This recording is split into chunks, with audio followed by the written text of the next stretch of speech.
want to be cute, I don't want to be a wise guy, but the Riviera of the Middle East, this could be something that could be so bad, this could be so magnificent. US President Donald Trump's proposal for America to take control of Gaza, resettle the Palestinians there, and transform the area into what he called the Riviera of the Middle East has been met with a great degree of international condemnation. This idea, which was revealed during a press conference alongside Israeli Prime Minister Benjamin Netanyahu at the White House, breaks down decades of American foreign policy. It has sparked widespread outrage across the Arab world. It even caught both Trump's own staff and his Israeli partners by surprise. Even Netanyahu, who was standing by Trump's side, did not seem to know a thing about this new Trump proposal. The U.S. will take over the Gaza Strip, and we will do a job with it too.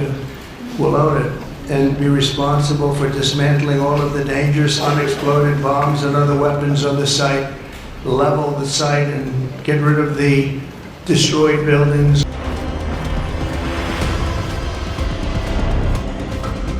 The idea of converting Gaza into a Riviera of the Middle East is not a new one. Last year, Trump's son-in-law and former special envoy to the Middle East, Jared Kushner, had described Gaza as a valuable waterfront property. He was hinting at a potential in Gaza for its redevelopment. The vision aligns with Trump's background as a real estate developer from New York. He sees land as an asset to be developed for economic gain and not necessarily as part of a sovereign. Trump's remarks, which were made in the Oval Office, suggest a long-term ownership position for America in Gaza.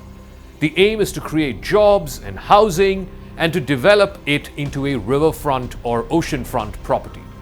He envisions the United States taking charge of clearing the rubble from there, removing unexploded ordnance and bombs, and leveling the area up for economic redevelopment. Although White House officials were quick to walk back on these proposals put forth by Trump, once they realized it was not just impractical and unfeasible, it may even be illegal. The president's made it clear that he expects these nations in the region to step up and to accept Palestinian refugees who will be temporarily relocated for the rebuilding of Gaza. The president has not committed to putting boots on the ground in Gaza. He has also said that the United States is not going to pay for the rebuilding of Gaza. Trump's background as a real estate developer likely influences his perspective on Gaza. He may see the territory as an underutilized real estate asset which has potential for economic development. It is much like a distressed property which can be renovated and then resold for a profit. Even his home in Mar-a-Lago in Florida used to be a bankrupt property before Trump picked it up and turned its profits around. This rather transactional approach to foreign policy may explain Trump's willingness to disregard whatever complex questions are involved in Gaza, whether it's political, historical, or even the humanitarian dimension in the Israel-Palestine conflict.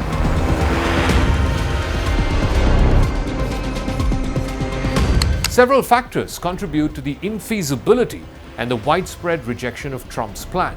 The biggest being widespread international opposition. The proposal was swiftly condemned by international powers.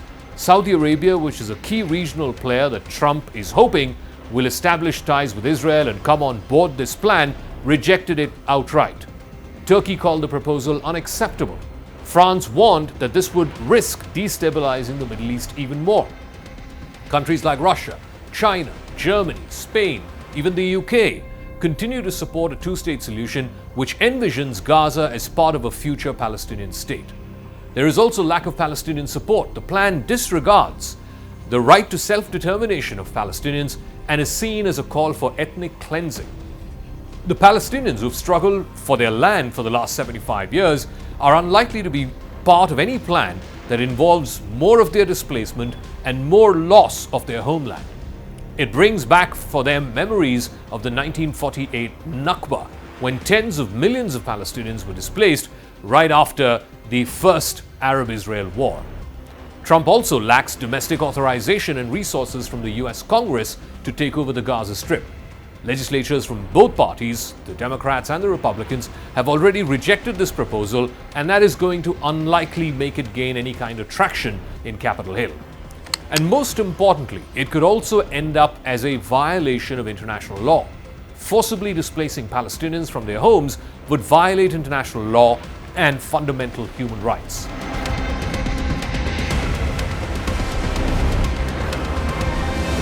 The broader Middle East is likely to reject Trump's plan for several reasons. It would be the biggest disruption of regional stability. The plan risks further destabilizing the region by undermining the two-state solution. It also ignores the legitimate aspirations of the Palestinian people. The proposal, like I said, even evokes memories of the 1948 mass displacement and dispossession of Palestinians, which they remember to this day as the Nakba. It is a deeply sensitive issue, not just in Palestinian territories, but also in the entire Arab world. The plan undermines America's claims of being an honest broker in the region. It sets back the process of normalization between Israel and Arab powers, including Saudi Arabia. That if it happens would likely be viewed as a setback by Trump. In fact, in his first term, Donald Trump was instrumental in pushing through what's called the Abraham Accords, which normalized ties between Israel, the United Arab Emirates, and Bahrain. Getting Saudi Arabia on board the Abraham Accords is part of Trump's unfinished business in the Middle East. But there are impediments in the way as well. It's not just from Saudi Arabia. Egypt and Jordan have refused to take in more Gazans because of a combination of factors. Trump has been pushing both Egypt and Jordan to take more fleeing Palestinian refugees.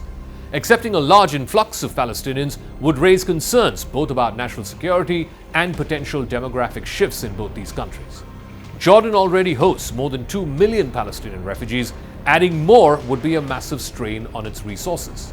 There are also political considerations. Both countries are wary of being seen complicit in the displacement of Palestinians from their homeland. But the biggest blow to the idea comes from Trump's very dear friend, MBS, Mohammed bin Salman, the Crown Prince of Saudi Arabia.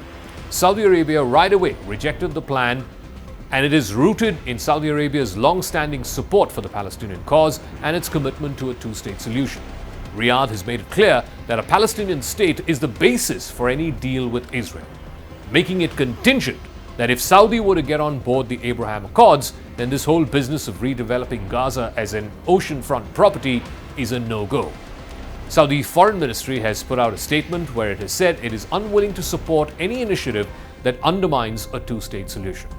For Palestinians, the issue of Gaza is not simply a matter of real estate or economic development. It is fundamentally a question of statehood and national identity.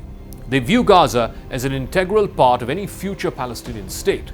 They are unwilling to cede control of this sovereign territory to the United States or any other foreign power for that matter. The desire to return to Gaza is driven by a deep connection to their land, to their history, and to their culture. But Trump, his new envoy Steve Witkoff, and also his son-in-law Jared Kushner, who was the previous envoy, all of them are prime real estate moguls. They view Gaza as valuable waterfront property. There have been instances in the past where attempts to resettle Palestinians have failed in the rest of the Middle East. Trump's plan would also violate international law in several ways by forcibly displacing Palestinians from their homes, which would be a war crime under the Rome Statute of the International Criminal Court. Also, as per UN Resolution 194, Palestinians have a right to return to their homes. And the US has no legal basis to claim control over Gaza, which is considered occupied territory under international law. So Trump's plan of transforming Gaza into the Riviera of the Middle East is an improbable and a deeply flawed proposal. It will be violative of international law, it would rob Palestinians of their rights, and most importantly, it would throw the region into disarray. The plan's origins lie in a real estate perspective which fails to account for the complex political and historic factors at play. As one of the placards in the strife-torn enclave reads, Gaza is not up for sale.